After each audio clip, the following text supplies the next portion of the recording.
নমস্কার বন্ধুরা, আর একটা ভিডিও নিয়ে চলে আসলাম। তো আজকে মাছ এনেছে, আবার মাছের মাথাও এনেছে। তো দেখছি মাছের ঝোল তো হবেই, আর মাছের মাথা দিয়ে কি করা যায়।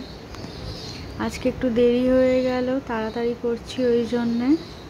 মেয়ের পরীক্ষা আছে তো রান্না করে দিতে হবে, সেই জন্য একটু তাড়াতাড়ি করছি। মাছগুলো আর মাছের মাথাগুলোকে সব একসাথে ভেজে নেব। আজকে গুঁড়ি কচু এনেছে, অনেক দিন পর গুঁড়ি কচু দিয়ে ঝোল হবে, মাছের ঝোল।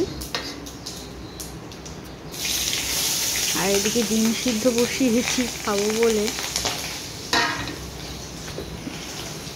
এই যে এতক্ষণ পর খুঁজে পেলাম। গুঁড়ি কচু আলু দিয়ে মাছের ঝোল হবে।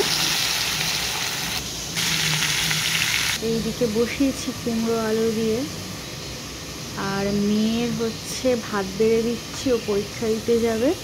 মাছের ঝোলটা হয়ে গেছে, ওদিকে কুমড়ো আলু দিয়ে মাছের মাথা দিয়ে তরকারিও করে নিচ্ছি। এই যে প্রায় হয়ে এসেছে। আজকে আর একটা ভিডিও তোমার সাথে একসঙ্গে শেয়ার করছি। দেখো, আমরা চলে এসেছি, অটো করে যাচ্ছি। এটা হচ্ছে বালিগঞ্জ, পরিহার রোড ধরে যাচ্ছি। বলছি একটু পরে দেখাচ্ছি কোথায় যাচ্ছি তোমাদেরকে। অনেক দিন ধরেই যাবো করছিলাম, কিন্তু হয়ে উঠছিল না।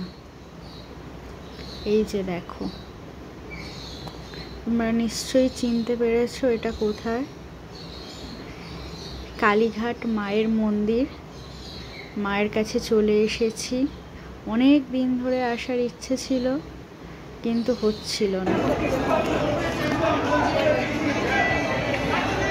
যে আমরা পুজো দিতে চলে যাচ্ছি। এই যে আমাদের পান্ডা বা ব্রাহ্মণ মশাই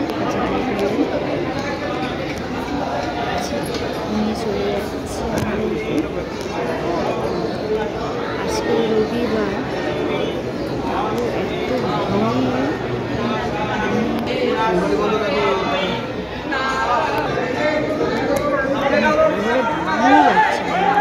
কাছে যাওয়া তো দূরে, এত ভিড়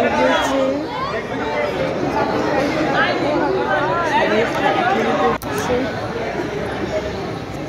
তো আমাদের পুজো দেওয়া হয়ে গেছে। আমরা বাইরেটা এসেছি, এসে দেখছি চারিদিকে। সেই ছোটোবেলায় একবার এসেছিলাম, আর তারপরে প্রায় অনেক বছর থেকে গেছে, আসা হয়নি। বলছে আমি আর মেয়ে এখানেই দাঁড়িয়ে আছি। চারিদিকে দেখতে অনেকটা সুন্দর লাগছে, অনেক কিছু পাল্টে গেছে। আমাদেরও দেখতে খুব ভালো লাগছে।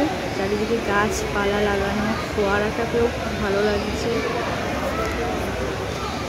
সুন্দর সন্ধ্যেবেলাটা কাটলো আমাদের সবাই একটা সুন্দর দৃশ্য দেখতে দেখতে। টাটা।